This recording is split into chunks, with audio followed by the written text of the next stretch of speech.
Okay. אוקיי. בטוח. כן. Good morning, good noon.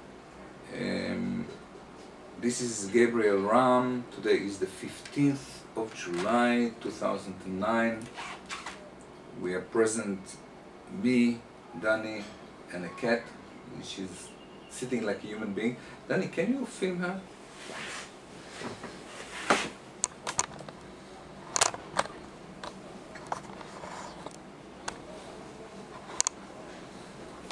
Do a close maybe.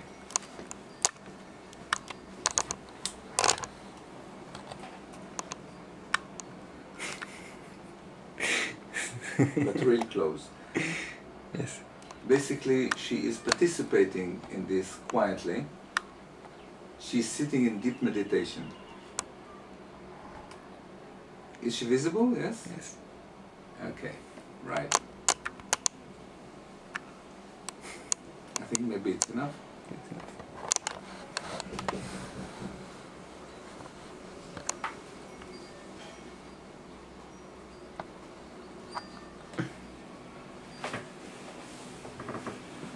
So it's the three of us.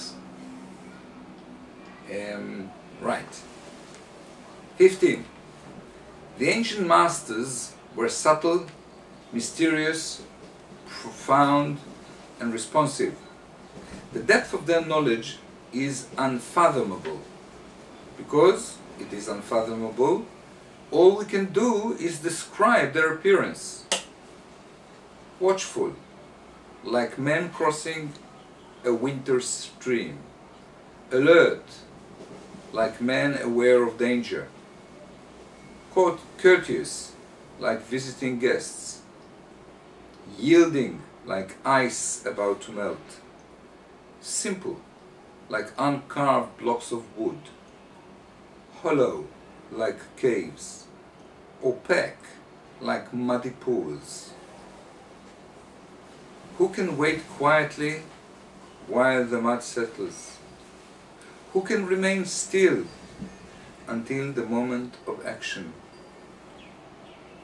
Observers of the Tao do not seek fulfillment. Not seeking fulfillment, they are not swayed by desires or change. Well, Nika, what do you think? Well, she's in deep meditation at the moment. And she's turning to you for comfort. Right. Danny, what do you think of this text? First of all, I think it's one of the most beautiful Yes, verses. it's very beautiful, definitely. And it's weird because the outer description in some sense describes the inner description of the but I cannot catch it. I cannot Do you want to tell me something that would lead me to the text, give me some end report?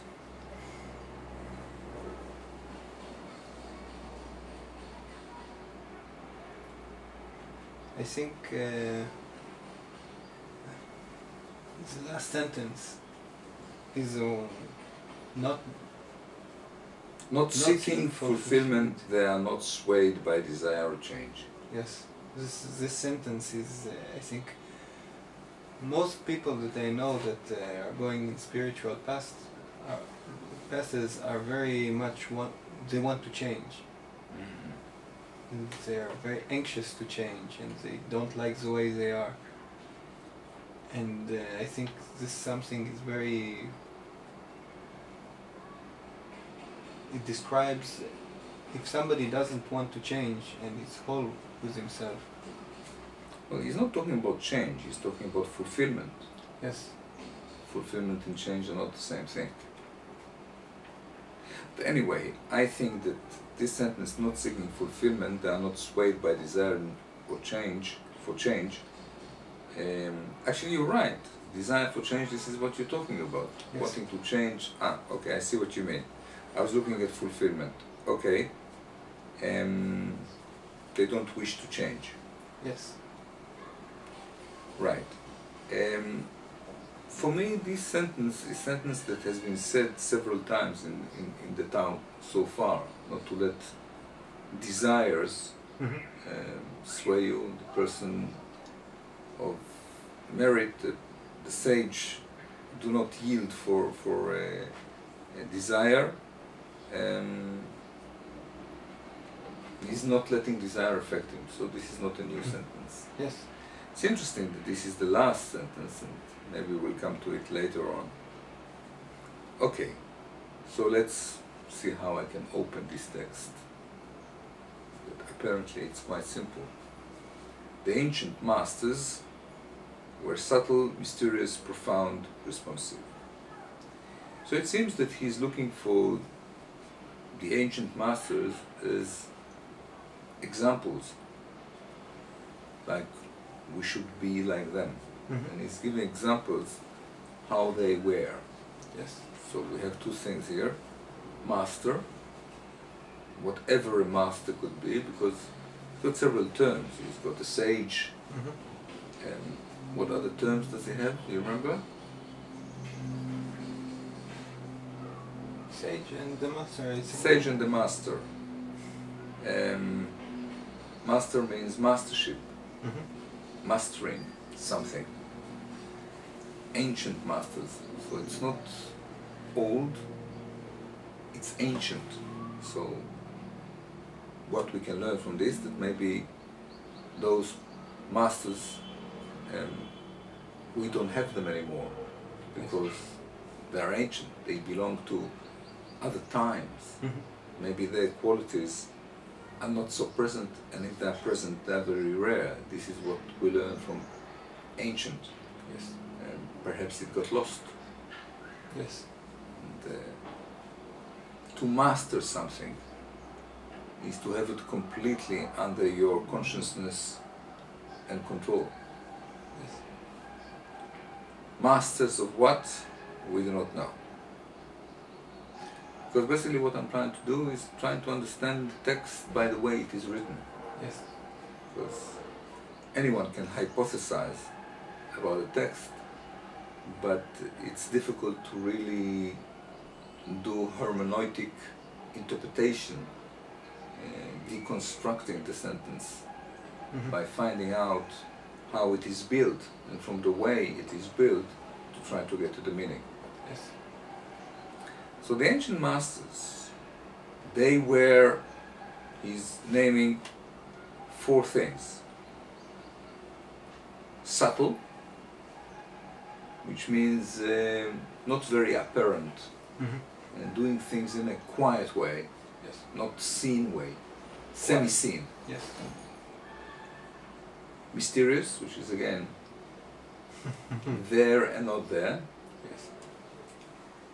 Profound, which is something, which means profound is very deep, and it's got a lot of weight and majesty to them, so they are of a high quality and high caliber. The 4th thing is very interesting, responsive. So we can learn from this that all those 4 things belong to people who are not living. We don't have this kind of people anymore today. Yes. And that to have them, you require mastership. Yeah.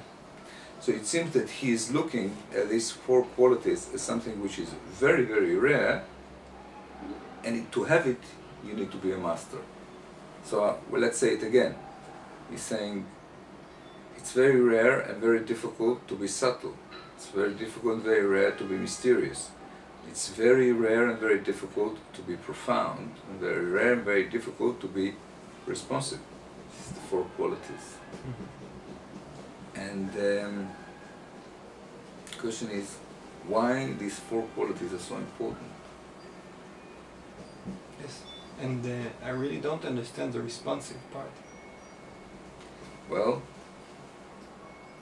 this is interesting. If he's saying those are masters, so what these people have, the masters, other peoples don't have. And ancient, that means that this is not existing today. Yes. So that means that we know by that two things, or basically one thing. People today are not responsible. So whatever the ancient masters were, we, or people that we know, are not. So when we talk about responsiveness, which means that people today are not responsive, That means they initiate by themselves things. it will be very good if they will initiate things by themselves. They are not responsive, which means they are not alive. Okay. You see, there is a difference between being reactive and being responsive. Okay. To react, everything could react, but to respond is different than reaction. Okay. Okay. If I take this hammer of doctors and I hammer you slightly below the kneecap, Yes. your leg will jump. That's a reaction. It's not a response. It's a reaction. Mm-hmm. So reaction is an instinctive response, if you like, an instinctive mechanism, which is a very low level. Mm-hmm. Now, response is not according to what is happening to you, like in reaction, but according to what is giving you the stimuli. Yes. So, if you, let's say, insult me, Okay. and I get hurt, Mm-hmm. do I respond or react? React. React, because it's to do with what you do to me. Yes. But when I say, Danny, what caused you to do this? Or if I come and hug you, or if I come and punch you on the nose, Yes. all these are responses, because I relate to you. Mm-hmm. So a responsive person is not centered in himself, Okay. whereas a reactive person is centered in him. To respond, you need to desert your egocentric center of your egocentric gravity and to relate to things because of their existence. Mm-hmm. And I think to be responsive, you need to be above the level of self. Okay. You need to be beyond the slavery to you as a primal existence. Mm-hmm. But what you're saying is that they don't initiate by themselves any action? Who? The masters, the sages, maybe? Well, you see, only something which is independent of everything else can initiate from himself. We talk about creation, which is a net, Okay. an interactive net, everything dependent upon everything else. No one is an island, and no one can initiate anything from himself. Initiation from self is an illusion. We are too dependent upon too many things. Okay. What you can do is be conscious to what you want to respond to. Okay. So this is a high level of reaction, maybe. Well, I don't think that you can say that it's a high level of reaction, because reaction is to do with something which is hitting you because you are you, because of what it's doing to you. Mm-hmm. Like the knee jumping. Yeah. Okay, you see, I can hit your leg, your kneecap, with a stone, with a hammer, or with a cellular phone. Yes. It will jump the same way, because Yes. it's centered in himself. Okay. If the knee will respond differently to a cellular phone than to a hammer, then you can say it's responsive. Okay. That's amazing. Okay. Never thought about it like this. So basically, people who are not awake, who do not have independent consciousness that separates them from life, they don't respond. You need to separate you from what is happening and to relate to things because of them and not because of what it's doing to you. Mhm. So we all the time are in interaction with everything else. Human beings have got the capacity to be conscious and thus to elevate themselves above the level of reaction Yes. and Mhm. to bring themselves to the level of response. I understand. So giving a feedback. For example, I do this exercise with my students when I teach them communication classes. And I say, all right, I'm going to give you a statement about anything in the world. Let's say abortion, let's say conflict between two countries, Mhm.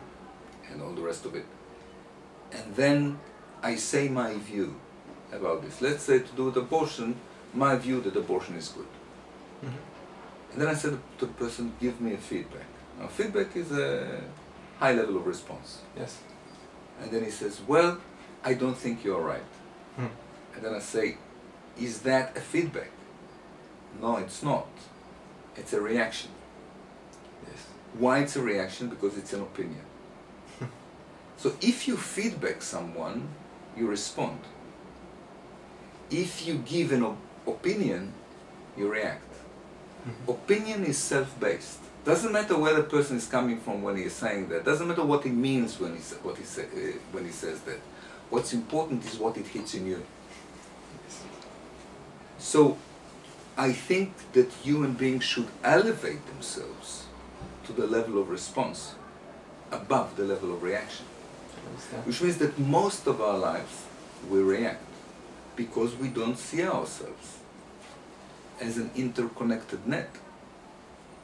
And we don't see that we owe our living to everything else, and we need to measure our livings according to everything else, and we need to understand everything else because everything else influences us. Mhm. Basically, we see ourselves as the only human beings in the world, and everything else is there only to do us good or not to do us good, which is an infantile way of looking at things. Yes. And if you manage to go above that and to separate you from everything else, which means your ego is not swallowing everything. But you Mhm. say there is me and there is others, and you relate to others as having the right, you can develop a response. Is it necessarily, I have a question. Is it necessary that the response will be contradicting to a reaction? No. Or can it be... No. Let's say that it's not contradictory, it's different. I understand. Like, if you say to me something insulting and I wish to cry, this is a reaction. Mhm. But if I see that you insult me because you are in deep sorrow about something, Yes. or that you have got problem, or that you are hurt by me, then I can come and hug you. Yes. So I don't know if hugging you is contradictory to me crying, Mhm. but it's different. Response is different. It could be opposite, but it Mhm. doesn't have to be. It's simply on a different level. So a person cannot go and say, In order to react, you need to be for or against. In order to respond, you need to be neutral. I understand. Okay. So you can't go about the world and thinking what would be your reaction to things and going the opposite way and thinking that you're It won't responding. You need, in order to respond, you need to stop your instinctive, personalized, identifying reaction Yes. and to see what kind of response is required, not because of what is happening to me, but because of what is giving me the stimuli. Yes. Which means the center of gravity needs to be the world and not you. I think this is one of the measurements of mental health or psychological security. How much things cause you to deal with you and to bury you in you, and how much you're interested in the world. Yes. And I think people who manage to grow up in life are interested in everything else and not in them, because life is amazing. Yes. Life is very interesting. I'm not interesting. What I can do, like consciousness, is interesting. Like a hotel or factory shouldn't be interested in them as a hotel or factory, Yes. but in the guests or in the material that Mhm. comes in and comes out. So to be responsive, you need to be above the level of self-centeredness. Yes. So that's why he is saying that the ancient masters were responsive, which is very surprising, you know. We can understand mysterious, right? Yes. Ancient masters are mysterious, profound, deep, thinking about big things. Yes, of course. We think about how to buy the next car. Yes. Yes, and whether to divorce or not, and things like that, which are the most profound things that people have in their mind. And mysterious people basically are not mysterious, but they are self-deceiving, and they are political about things, and they have interests which they don't want to show. Yes. We are very devious, and we learn to be very devious, because we want to have the cake and eat it, basically. We want to get advantage from other people, but at the same time to look very moral. So people are not mysterious; they're simply devious. Yes. So it's interesting. What's the difference between being mysterious and being devious? Yes. Covering up your interest and trying to look moral and Is devious. is devious. Okay. Mysterious? And mysterious is something that you can't understand. It's something enigmatic. Mysterious, yes. Mysterious is when you see part of it and you don't see the rest. You comprehend part of it and you don't comprehend the rest. And the part that you comprehend is the least important part. Yes. That's mysterious. This is kind of what is going on in this verse. He says, I cannot explain because they're too profound and too everything else. I can show you a piece of it, but it won't tell you anything. But it will give you maybe a small window to... Yes, I think that the idea of femininity on the high level of it is mysterious, in that what you see of a woman is the least interesting and intriguing part, but it should cause you a deep interest in the part that you don't see. Yes. And the more time goes on, women are less mysterious. Yes. I mean, once they used to be very mysterious. Today there is no mystery about women almost at all. But it's important to know that what we have in the fundamental religions, in the extreme part of the religions, which I think all religions are the same, which basically men are not required to hide their appearance. Women do. Yes. You can see it in Judaism to the extreme, where you can hardly see the woman, she's all dressed up. In the Islam? In the Islam, definitely. It's interesting, the Islam and Judaism are the two extreme examples of hiding the Yes. feminine look. But I think you should be careful. Like there is a difference between deviousness and mystery, there is a difference between mysteriousness and oppression. Yes. I think with mystery, you show part to have an intriguing curiosity about what you don't show. Yes. And to put the person who wants to know in a trial whether he is fit to get permission into the hidden parts. Yes. What you have in these two religions is strict denial and oppression. Not to show anything. You don't play with the curiosity. there isn't now you see me, now you don't. Yes. And the best example of mystery with women is hair. Yes. You understand how? The hair is like a... That's right. A hair is a double swaying curtain. Yes. It can hide the face, or with a tilt of the head or the hand, it can show the face. And the movement of the hand, the hair is causing this mystery. Now you see me, now you don't see me. Yes. That's so maybe it's like So the ancient masters should be mysterious. Why should he be mysterious? The same reason as a woman. She has got deep, intriguing and high quality levels in her, which she shouldn't disclose just to cause provocation. She shouldn't disclose to those who are not fit for it.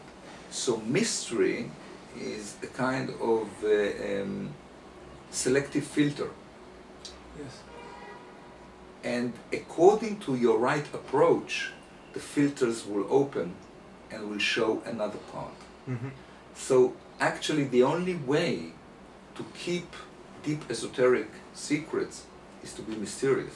Yes. Which is protecting the secrets from those who are not fit and protecting those who are not fit for something which they don't have the level of maturity to digest.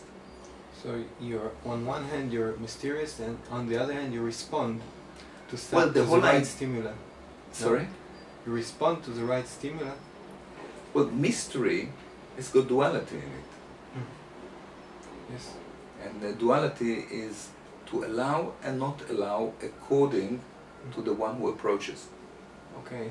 Because if we look at a woman who should be mysterious, if she gets the wrong approach, which means I just want to have you for sex now, she turns cold.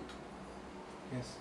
And the woman, the mysterious woman, doesn't play with clothes, she plays with temperature. Hot or cold. She warms up to the right approach and she gets cold to the wrong approach. And when she gets cold, she's closing. Yes. You can knock on the door, there is no response. I understand. That's And that's the way to be mysterious. To respond or not to respond. yes. To be for this approach or Mhm. against. To be for this approach, if we look at a man that is trying to seduce a woman and she can navigate him, maybe, to the right approach. She doesn't navigate. She doesn't? No. Deep and profound things do not do anything. All they can do is not do. And what a woman does, she goes cold. She doesn't do. She doesn't navigate. When you find a closed door, you know that your approach is wrong. Yes. That's Okay. all. But it's not, she doesn't have an interest by herself. Well, she has an interest, but if she allows her interest to become less mysterious just because she has an interest, then she is not fit for her level. Yes. Okay. Now it is totally clear. And it's really amazing because what I'm dealing with here is only the first sentence, Yes. which he says these are the qualities of the ancient masters, and until now I only talked about two: mysterious and responsive. I think profound, because they are dealing with the most important secrets of life.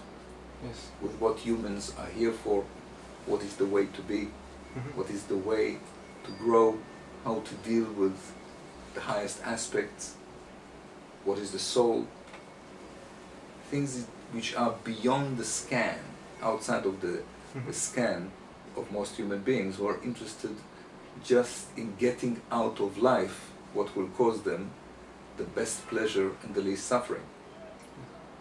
I want to ask you, what do you think makes something profound?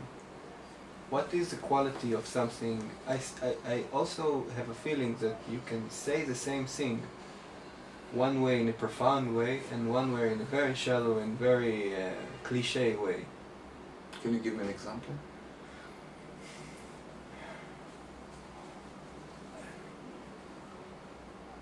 Like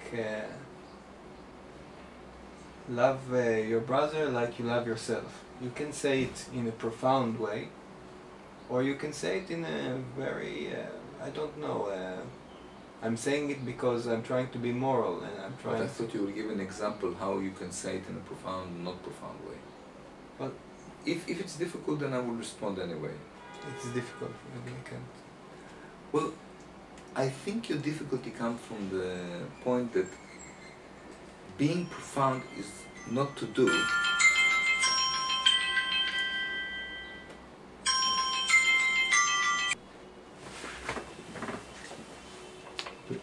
Well, the thing about being profound has got nothing to do with the way you say profound things. Okay. You either speak about profound things or you don't. You either say something which is profound or not. Okay. And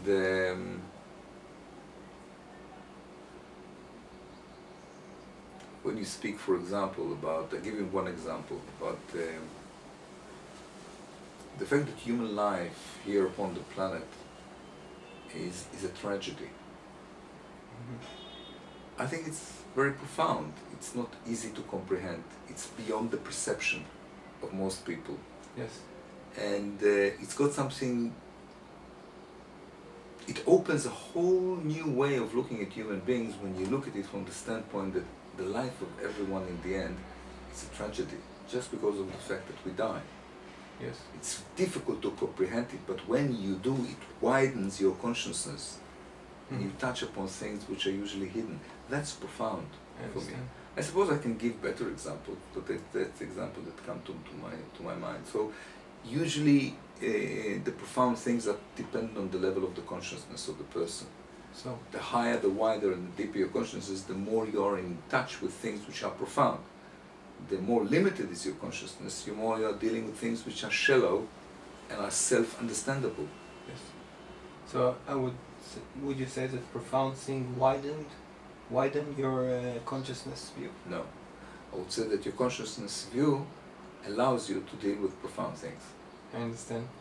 If you do not have wide consciousness, you wouldn't meet profound things. You will meet them on the shallow level of your consciousness. I understand.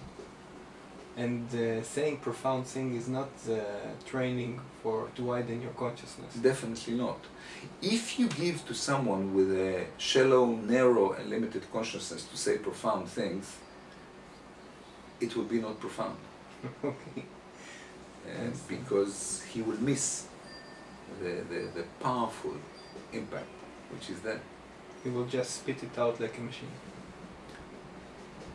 He will say it without depth, without power, without dimension. Without dynamics. Probably without dynamics. And the last thing that we have here in the list of responsive, profound, mysterious is subtle. Now subtle is very much to do with mysterious, but not exactly.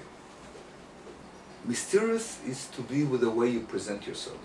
Subtle is the way you go about things, your approach. The approach is not mysterious.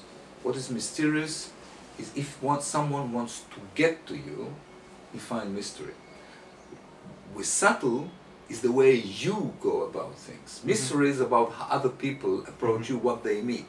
Yes. Subtle is that if you give me a mission, something to do, I can do it in pompous, dramatic way, or I can do it in a subtle way. Yes. And the question is, why would ancient masters do things in a subtle way? Mysterious way? To protect from the wrong approach. What would be the reason to have the subtle approach? Maybe they're modest. Maybe they don't want to make waves. They don't want to awaken their ego, maybe, or of themselves. Yes, of themselves. And this is what I think. Okay. Anything else? Well, I think that they are subtle from the same reason that hunters in the forest or in the jungle are subtle. Mm-hmm. Or spy in a foreign land is Yes. subtle. You do not want to attract unnecessary attention Mm-hmm. because your life is in danger when you're a spy. And when you're a hunter, you may miss your hunt because the noise will frighten away. So what you want to hunt. So what basically I'm saying,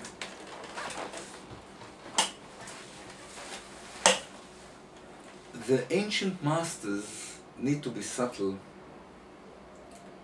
because if they are not, they are in danger.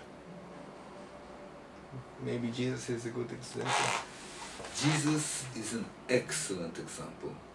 And you read what I wrote about Yes. the gospel according to Thomas, Yes. which we see Jesus there, which is a very radical rebel, Yes. very admirable, but at the same time, no one can complain that they crucified him because he basically went around making a target on his body Yes. and saying, yeah, aim to the heart. Yes. Because he was saying very rebellious things. So I think people who get access to the secrets of what human beings are really like, Yes. what life is about, which is very far away from the comfortable stories that people tell themselves. Mm-hmm. And he goes around making noise about it. Yes. Well, don't be surprised if you end like Socrates or like Jesus, and or like Spinoza, who was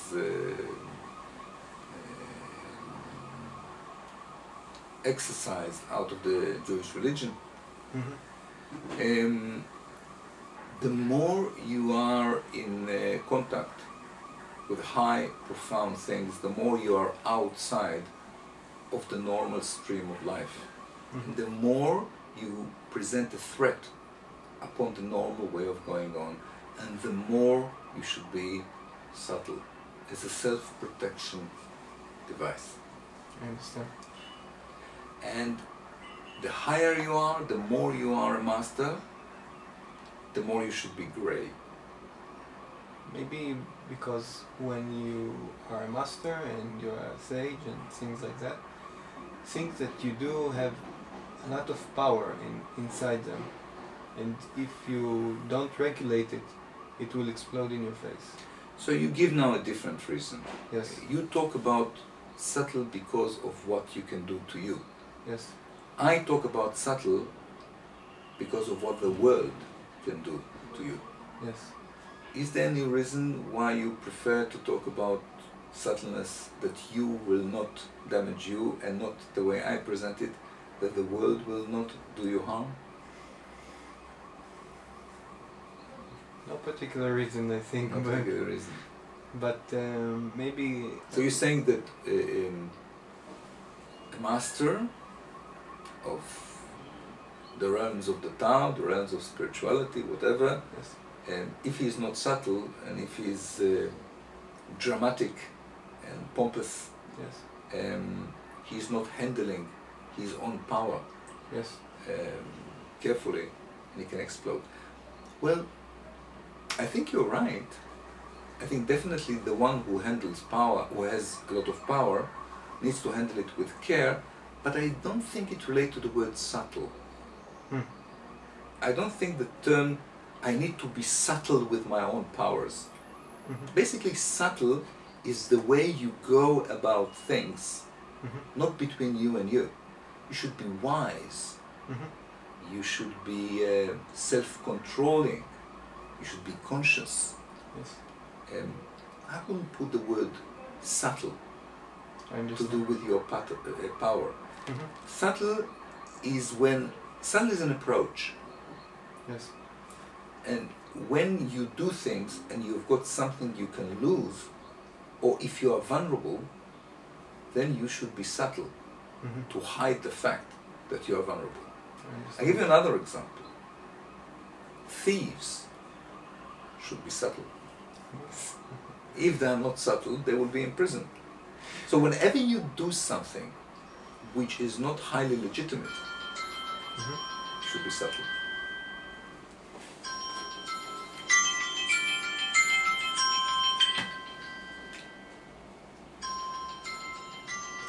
בוא נשאיר את זה, אני לא אסגור. כך זה יותר טוב בעצם, נכון? שאני לא סוגר את זה. כן, אלי.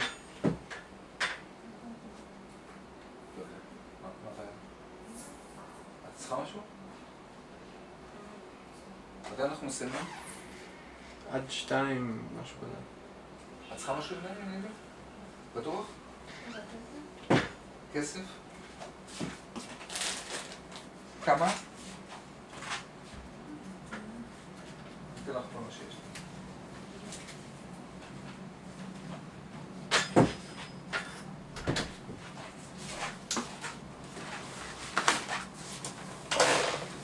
Okay, so where were we?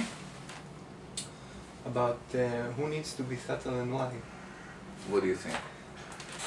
I totally agree, and I think that Thieves need to be subtle. thieves need to be subtle, And a wise man needs to be subtle, because basically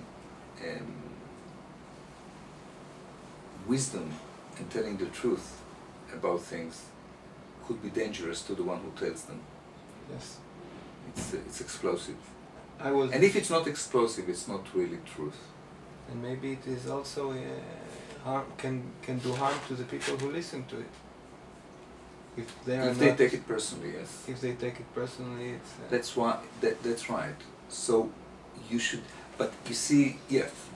But I understand that when he's talking about being subtle, it's about how he goes about in the world, and Well, basically, he means that if you want to get something, like a thief or a spy, be subtle. And I don't think that it means be subtle if you teach pupils, they ask you things, give it to them in a subtle way.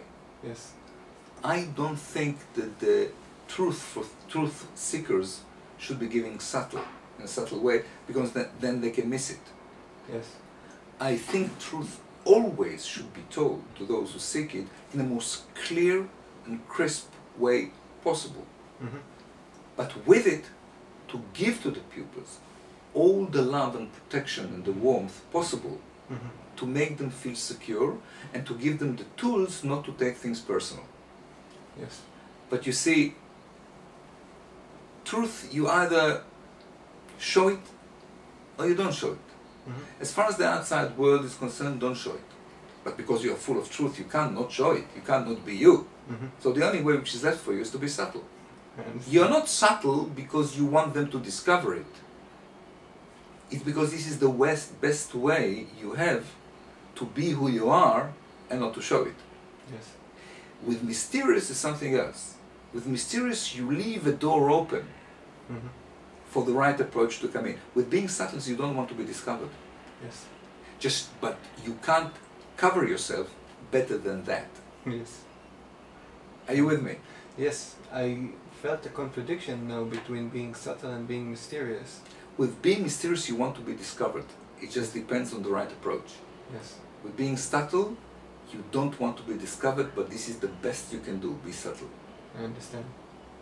This is totally clear. If a spy or a thief could be unseen, like wear this thing from the stories and be completely, they will do that. Yes, But in their absence of their ability not to be seen, the best they can do is be subtle. yes, I understand. So, the ancient masters were subtle, mysterious, profound, and responsive. And then he goes to open that. For example, he starts to open profound. The second sentence is, the depth of their knowledge is unfathomable. That's profound. What they know, what they understand, is so deep, you can't even tell it. Yes,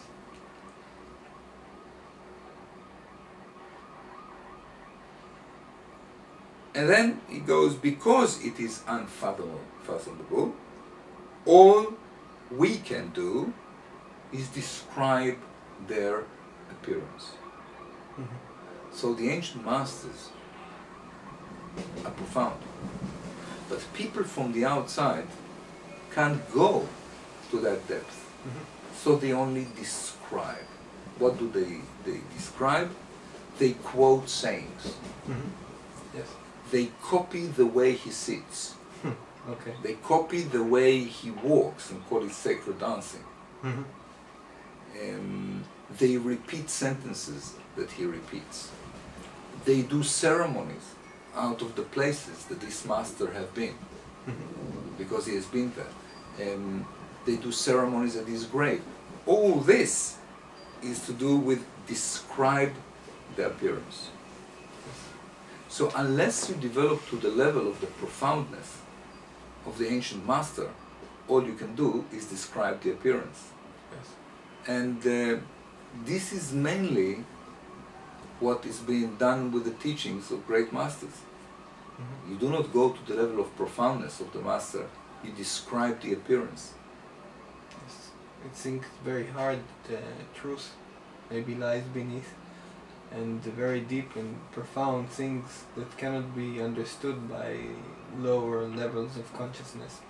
Well, the whole idea is not to stay in the low level of consciousness and to try to understand the profoundness of the master where you are, because you can't. All you can do is describe the outer appearance of the profoundness. Yes. What you can do is work on yourself so you can elevate yourself to the level of profoundness from which you can understand the profoundness of the master.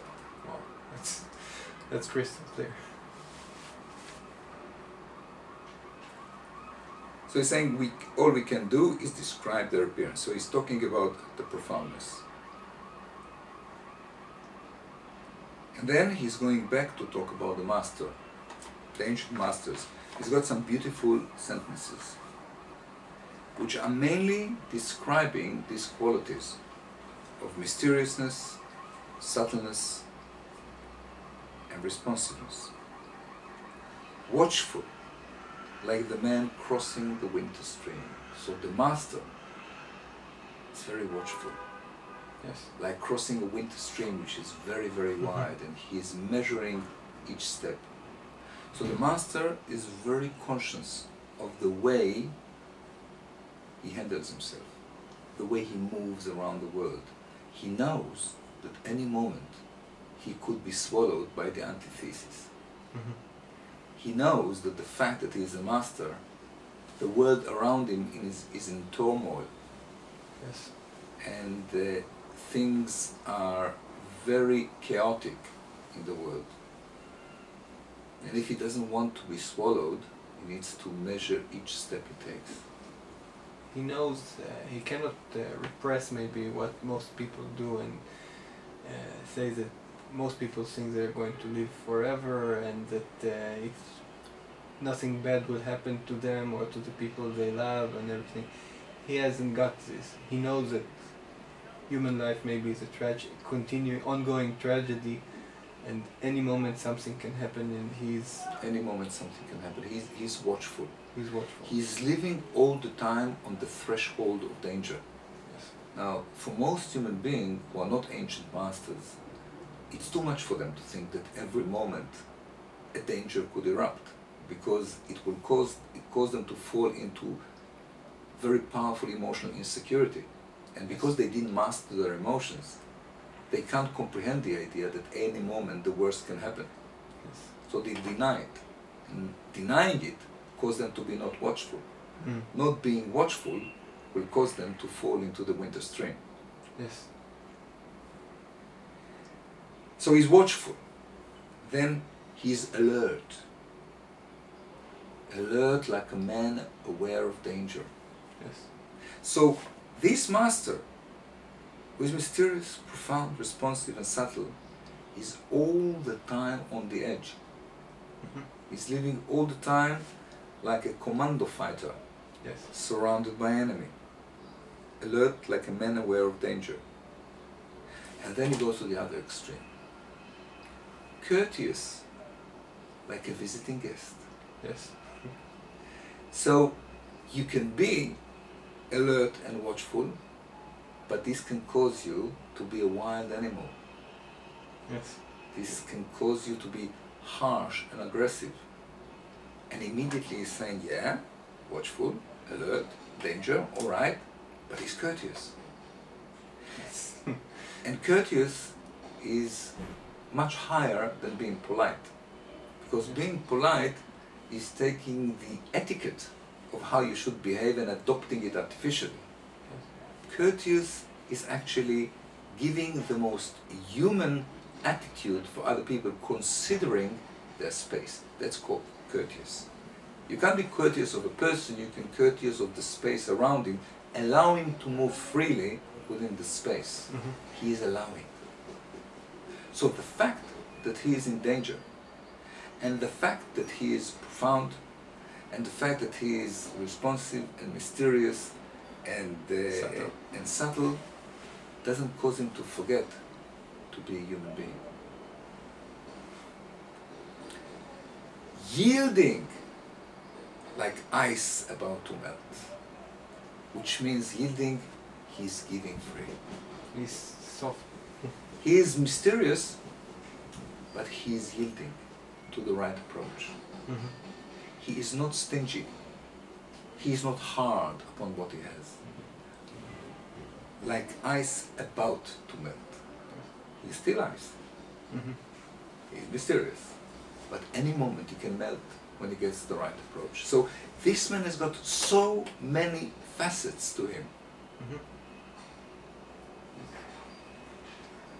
Simple. He is profound, he is mysterious, yet he is simple. The truth and the wisdom, he's not complicating things. Simple like uncarved block of wood, which is a beautiful example. He's simple, but it doesn't mean that out of this simpleness you couldn't make beautiful things. Hollow like a cave, like caves, which means he's got much inner space in him. Underneath the surface, there's a lot of spaces where things can live. Yes. He's allowing his inner life. Opaque. Opaque is something which you can't see clearly. You can see and not clear. You not see. It's a kind of a shadowy thing. You can see a silhouette. Yes. Like muddy pools. That's to do with the mysterious aspect. You can never see, he is not hiding anything, he is yielding, and he is simple, and he is courteous, but with it, you can't see through him. Opaque like muddy pools, who can wait quietly while the mud settles. So he's saying, with all these wonderful things, when you meet him, you see mud. If you've got patience, if you bear with him, the mud will settle. He is not muddy. The mud is there because you are steering things in him and you're not giving enough time. The mud will settle. The mud is his own protection, his own way to be mysterious. If you give him time, the mud will settle. But most people do not have time. Who can remain still until the moment of action? He can, because he's subtle. His students, the people who approach, if they don't get it in the first 2 years, they are off to something else. But the real riches of that person only show after time. Most of all people are anxious to go somewhere. They want stimulation, and they don't have patience. Observers of the Tao do not seek fulfillment. They don't want anything. I want to ask you, why would he use the new phrase observers of the Tao? Not followers of the Tao, not Tao people, observers of the Tao. Well, I think that you might have the answer. No? I don't understand. The students? No, because when you are in front of something deep, powerful, mysterious, and high, all you can do is observe it. You can't have it, you can't penetrate it, you can observe it. Observing, this is one of the highest qualities possible to a conscious human being. Mm-hmm. To observe, you need to be neutral, not to let you get into your sight. Mm-hmm. And when you observe, Mm-hmm. you serve something, which is ob. Okay. You move to one side and you let the truth of something appear. So, why doesn't he say the masters are the observers? And now he's coming to talk about something that is maybe detached from what he's saying so far. He was talking about the masters and how they appear to the unconscious maybe person, and then he goes to talk about the observers of the Tao. And because until now he didn't talk about the Tao. He talked about mysterious, opaque things. He talked about ancient masters, he talked about their qualities, their approach, how they go about things, how people should go about them, and then he's saying, alright, let's put that to one side. What we really are interested in is the deep secret of life, which is the Tao. okay. And when it comes to the deep secret, no masters, because master is doing something. Mm-hmm. Ancient is do with a particular time. We're talking about the Tao, which is timeless. It's got nothing to do with action. All you can do is observe. Okay. So we come to the highest level possible, observation of the Tao. Would you say that he's talking about that the sage is a master of the Tao? I think the highest level is being, no, you can't be the master of the Tao. You can be Okay. the observers of the Tao. You could be master of yourself. Okay. You could be master of qualities. But the Tao is not under mastership. I understand. The Tao is above everything else.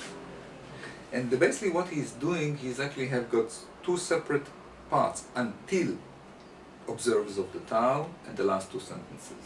Mm-hmm. He's sort of making a spiral action, and then when you do all things, when you understand the ancient masters and how they go about, saying, alright, but what we want is to observe the Tao. All this is necessary. Mm-hmm. But then when you come to observe the Tao, you put your mastership to one side. Okay. The observers of the, good question, the observers of the Tao do not seek fulfillment. Not seeking fulfillment, they are not swayed by desire or change. Yes. And the interesting thing, in the end, he doesn't say what yes, he's saying what no. Mm-hmm. He's saying not seeking fulfillment. They are not swayed by desire and change. And he ends there.